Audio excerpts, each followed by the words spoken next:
Selamat pagi, siang, sore, ataupun malam untuk kalian semua. Untuk video hari ini gue akan bikin video review lagi, dan kebetulan gue dikirimin lagi sebuah produk. Dan ini merupakan salah satu produk yang lagi rame juga nih, banyak fotografer yang sangat excited dengan produk ini. Jadi sebelum kita mulai ke pembahasannya, buat kalian yang baru datang di channel ini, jangan lupa untuk klik subscribe button dulu.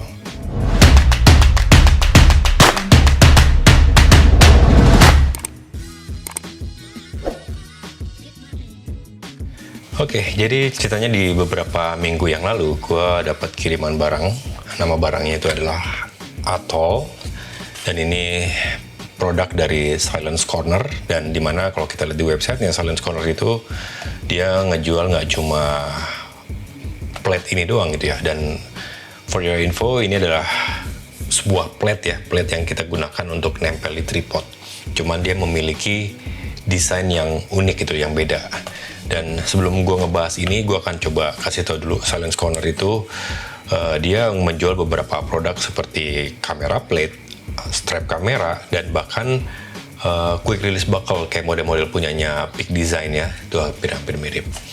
Dan yang paling lagi rame dari produknya mereka ya ini Atoll ini gitu loh. Nah, Atoll ini sebenarnya dia memiliki beberapa seri atau beberapa tipe. Jadi ada Atoll yang seri S, terus ada Atoll seri C, dan ada seri D. Dan kalau misalnya kalian bisa cek di websitenya itu ya, nilai ini tuh tergantung kamera apa yang kita pakai gitu ya. Misalnya let's say Atoll S. Nah, Atoll S ini biasanya digunakan untuk kamera jenis Sony mirrorless gitu loh. Dan kalau Atoll C itu biasanya untuk kamera mirrorlessnya Canon dan Nikon. Dan kalau yang Atoll D itu biasanya untuk kamera-kamera DSLR. Cuman itu nggak menjamin sebenarnya gitu loh. Dan kalau misalnya kalian ragu kalian membeli produk ini dan kalian kurang yakin kalian cocoknya harusnya beli Atoll seri apa untuk kamera kalian, ya kalian bisa cek di websitenya Atoll. Jadi kalian tinggal masuk ke homepage-nya, lalu masuk ke produk dan pilih yang Atoll series. Nah, di situ dituliskan deskripsinya sangat jelas, detail-detailnya segala macam, dan berdasarkan nilai dimensi yang kalian punya kameranya gitu ya. Karena kalau misalnya tadi tertulis itu kan di websitenya, kalau Atoll C itu biasanya dipakai untuk kamera mirrorlessnya Canon atau Nikon. Sedangkan gue kan pakai kameranya Nikon mirrorless ya, Z7. Dan di saat mereka ngirimin gue barang ini, mereka pun tanya kamera yang gue pakai itu apa, dan gue jawab ya jelas kamera gue Nikon Z7. Dan mereka ngirimin gue adalah Atoll tipe yang seri D. Ya, kalau kalian bisa lihat nih, tipenya D. Nah, balik lagi tadi, sebenarnya D itu kan kalau misalnya secara spesifik di websitenya itu tertulis untuk kamera DSLR gitu loh. Ternyata bukan hanya itu pertimbangannya, tapi berdasarkan diameter dan berapa besar mounting lensa kalian dan mounting lensa yang ada di bodi kamera kalian gitu loh. Mereka pun saat ngirimin ini nggak cuma satu ini, dan mereka juga mengirimin gue ini namanya heightening plate. Ya, jadi ini fungsinya itu untuk menambah plate ini menjadi lebih tinggi gitu loh. Jadi diganjel pakai ini. Ini sebenarnya seperti plate-plate tripod biasanya kecil doang. Nanti masang itu ditumpuk di Atollnya ini. Nanti gua kasih lihat ya. Jadi sekarang langsung kita buka aja, unboxing. Kita lihat isinya apa saat kalian membeli produk ini gitu loh. Sebenarnya ini udah gua unboxing sih dari kemarin-kemarin itu, karena ya gua udah sempat ngetes juga. Jadi kalau misalnya kalian buka, dalamnya itu ada sebuah buku instruksi, manual instruction, lalu ada stiker dari Atollnya, dan ada leveling stiker ya, jadi petunjuk leveling stikernya. Nanti gue akan jelasin lagi lebih detail. Lalu kita buka ini, dan langsung bisa kita lihat ada alatnya. Ya, alatnya kurang lebih ya seperti ini ya. Mungkin kalian juga udah sempat ngelihat.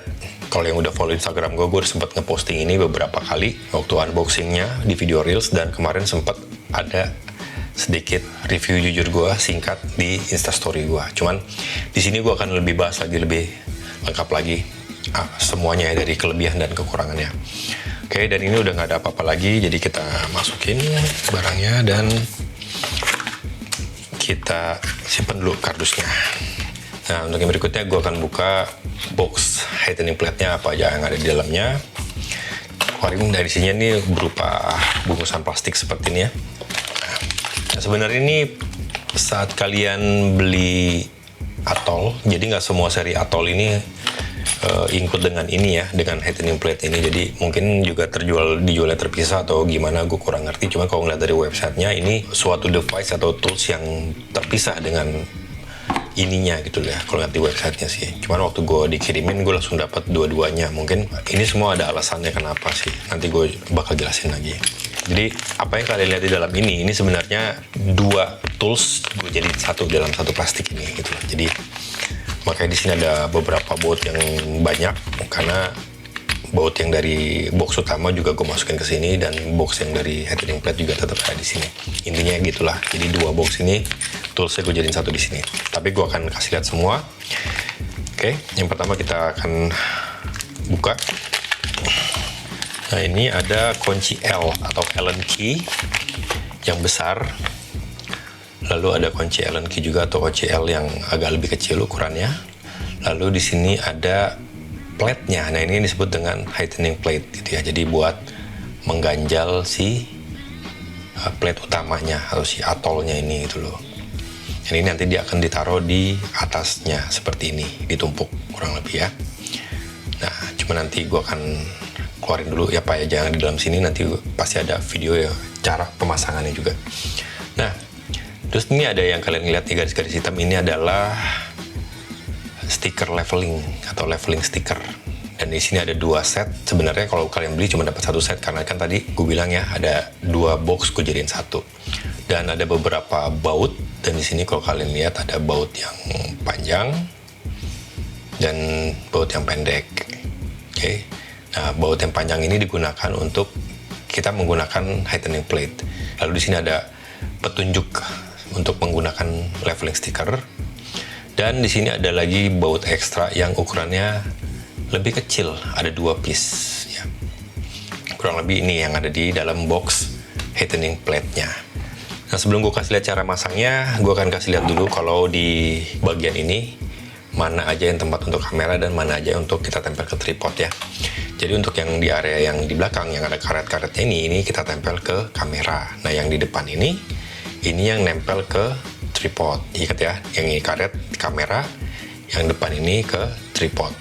Nah, kalau kalian balik di sini ada baut. Nah, ini kalau kalian kendorin, nah inilah tempat kita merubah orientasi kameranya gitu ya. Jadi kita tinggal puter. Nah, kelihatan ada 2 baut di sini. Nah, ini 2 baut yang kecil. Nah, baut yang kecil yang tadi ada 2 bonus pair-nya itu adalah untuk menggantikan baut yang ada di sini. Kalau in case terjadi macam-macam lah, misalnya bautnya selek atau rusak, kalian bisa ganti di sini. Dan ini sebenarnya fungsinya untuk naik turunin buletan plate-nya ini supaya posisinya ada di tengah-tengah lensa. Oke. Nah, sekarang gue akan coba jelasin fungsi dari leveling stikernya gitu ya.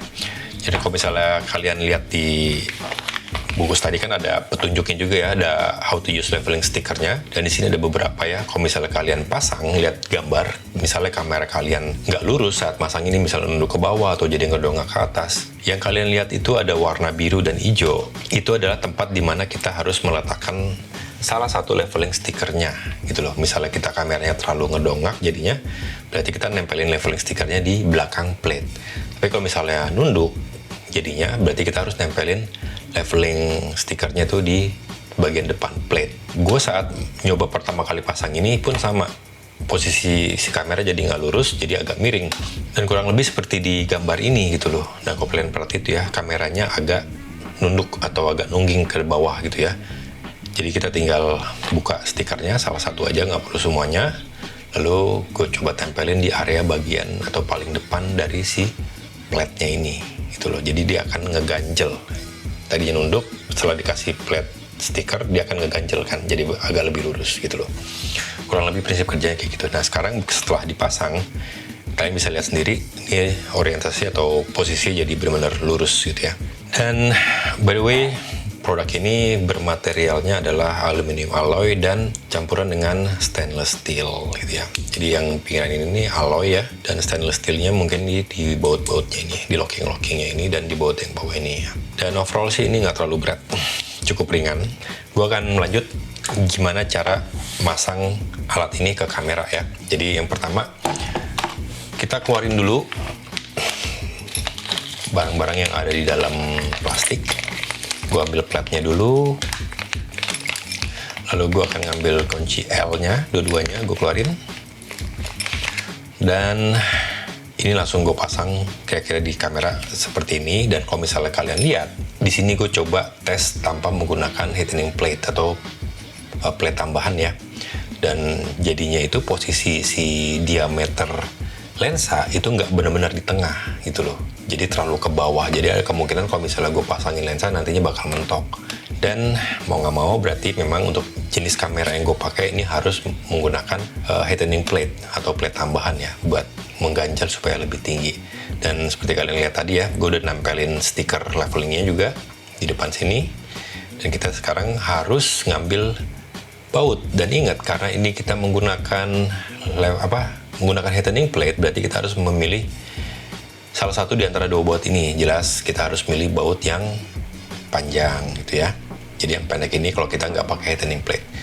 Dan cara pasangnya tinggal kita pasang dulu di plate yang utamanya di bawah ini. Dan di sini ada skrunya juga ya, jadi kita harus putar kayak gini ya, kayak masang di kamera.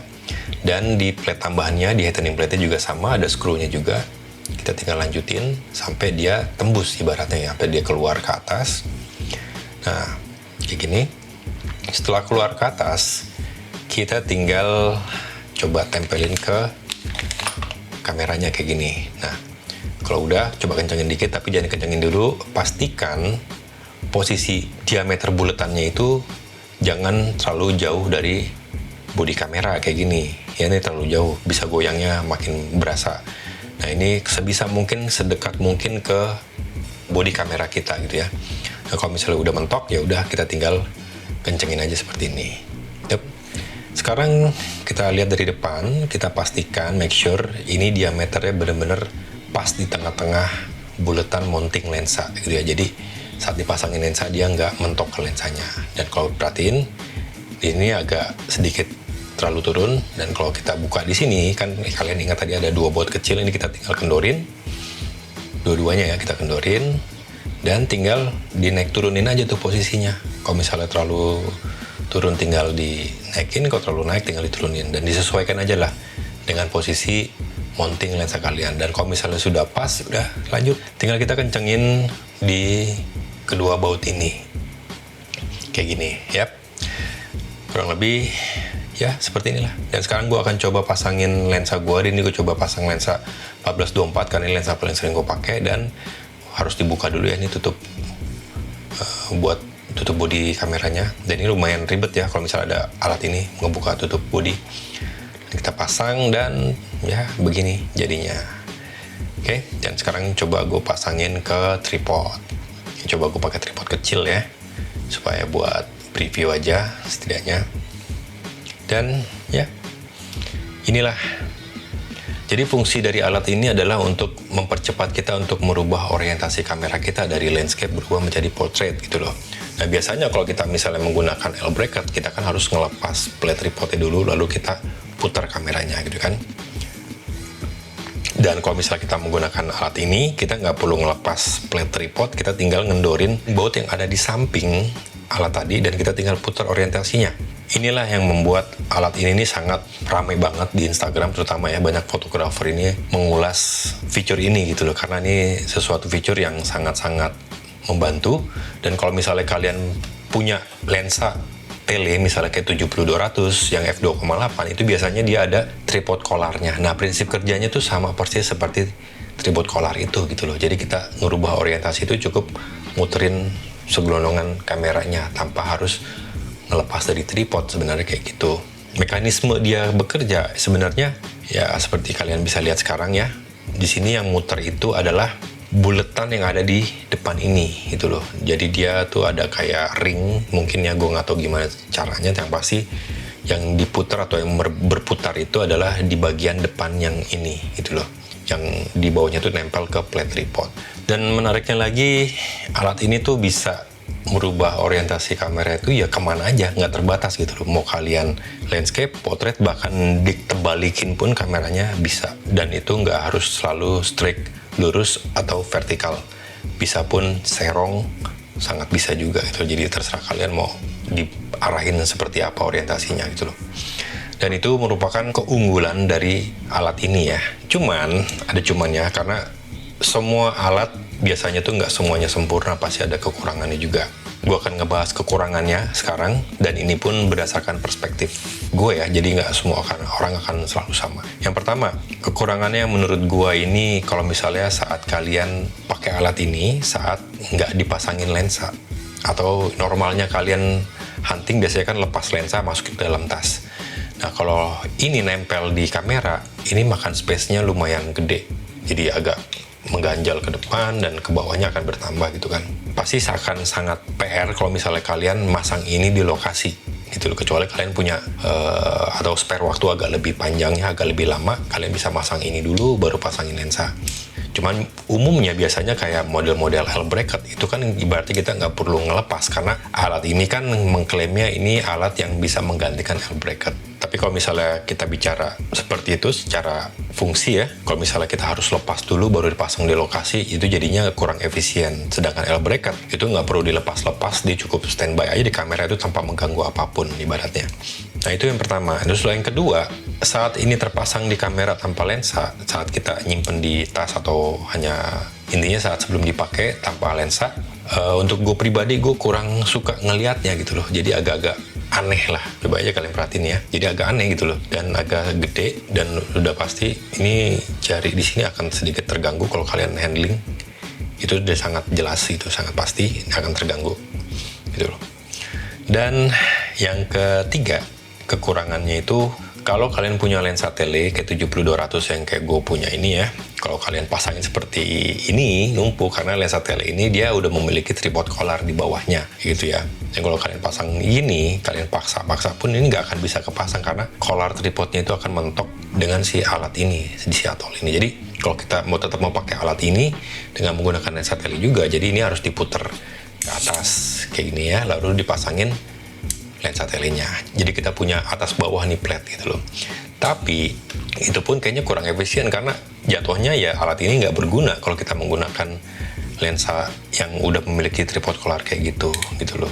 Yang berikutnya, selama gua kemarin ngetes alat ini dan kenapa gua nggak langsung bikin video reviewnya seperti kebanyakan orang, begitu dapat barang mereka langsung bikin video review, dan gue sempet cari-cari juga video review soal alat ini, dan gue selalu mencari itu adalah kekurangannya dari alat ini gitu ya. Dan seperti tadi kalian lihat, ini semua kekurangan yang berdasarkan perspektif gue, menurut gue gitu ya. Dan ini yang paling menurut gue agak lumayan mengganggu. Maksudnya mengganggu ini agak, menurut gue agak sedikit lebih riskan saat kita moto di lokasi, terutama kayak tipikal gue yang moto landscape, dan gue moto landscape itu nggak pernah menggunakan shutter release gitu kan. Kenapa? Karena untuk moto-moto landscape yang terutama modelnya kayak foto-foto seascape, kita ngambil motion air itu, gue lebih seneng feel-nya itu langsung megang kamera dan jepret. Jadi gue tinggal pencet, jepret gitu loh. Saat gue tes pasang alat ini dan gue pegang kamera, nah ini berasa ada goyang gitu loh. Dan ini malah jadi gampang getar kalau kita menggunakan alat ini. Bahkan dengan satu jari seperti ini pun dia gampang goyang kalau gue toel-toel gitu loh. Dan notabene ini gue udah menggunakan tripod yang sangat sturdy, yang sangat kokoh. Tapi begitu ditambahin dengan alat ini, si kamera itu malah jadi gampang goyang. Bah, saat gue rubah orientasinya ke portrait, itu pun sama, makin berasa lebih goyangnya lagi. Nah, mungkin kalian bisa lihatlah seperti ini nih, getarannya, goyangannya gitulah. Nah, dibandingkan dengan gue menggunakan L bracket untuk foto yang tadi gue maksud ya, gue tes saat gue menggunakan L bracket, bahkan dia nggak ada goyang sama sekali, nggak ada getaran sama sekali, bener-bener kokoh, di tripod yang kokoh juga jelas, mau itu orientasinya landscape ataupun orientasinya portrait kalau gue rubah seperti ini gitu ya.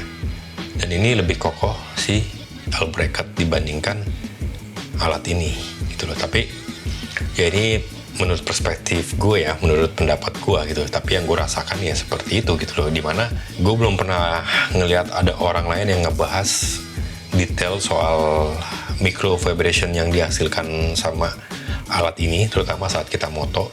Itu sama sekali gue belum ngelihat gitu ya, atau gue belum nemu. Dan setidaknya itulah yang gue rasain gitu ya. Jadi menurut kalian gimana? Alat ini apakah benar-benar mampu menggantikan L bracket seperti klaim kebanyakan orang, atau memang L bracket tetap lebih kokoh dibandingkan alat ini? Ya kalau buat gue pribadi, tetap alat ini sih belum bisa menggantikan L bracket. Gue akan coba jelasin sedikit kenapa dia jadi lebih bergetar, karena posisi si kamera itu akan nempel di belakang. Dan saat kita taruh dia di tripod, posisinya itu ada di sini. Beban kamera ini akan ada di belakang. Setidaknya posisinya itu nggak balance.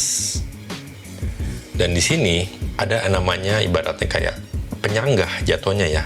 Bentuknya seperti penyanggah kan. Nah, yang namanya penyanggah, kalau nggak ada penyanggah di depannya lagi, itu pasti akan menimbulkan vibrasi atau goyang. Nah, sedangkan di area depan ini dia sama sekali nggak menyentuh bagian kamera atau bahkan bagian lensa, karena memang tidak disarankan area bulatan ini untuk menyentuh lensa kita, dimana area ini adalah area lensa kita itu ngelos, bypass gitu ya ibaratnya. Jadi nggak ada penyangga di sini. Itulah yang menyebabkan dia terjadi yang namanya micro vibration. Ya, ini menurut pendapat gua. Untuk kalian yang mungkin tertarik dengan alat ini, untuk sementara gua belum tahu di mana yang jual di Indonesia, jadi gue belum bisa nyertain link pembeliannya. Tapi gue akan coba sertain link dari websitenya si Silence Corner ini. Mungkin kalian bisa pelajari dulu, kalian bisa baca-baca dulu spesifikasi yang cocok untuk kamera kalian jika kalian ingin membeli alat ini. So, jadi segitu aja review gue soal alat ini. Dan sekali lagi, ini semua menurut pendapat pribadi gue. Jadi sebelum gue pamit, buat kalian yang baru datang di channel ini, jangan lupa untuk klik subscribe button, jangan lupa klik like button kalau kalian suka video ini, dan silahkan share video ini jika menurut kalian video ini bermanfaat. Jadi sampai ketemu di video gue yang selanjutnya, oke? Bye!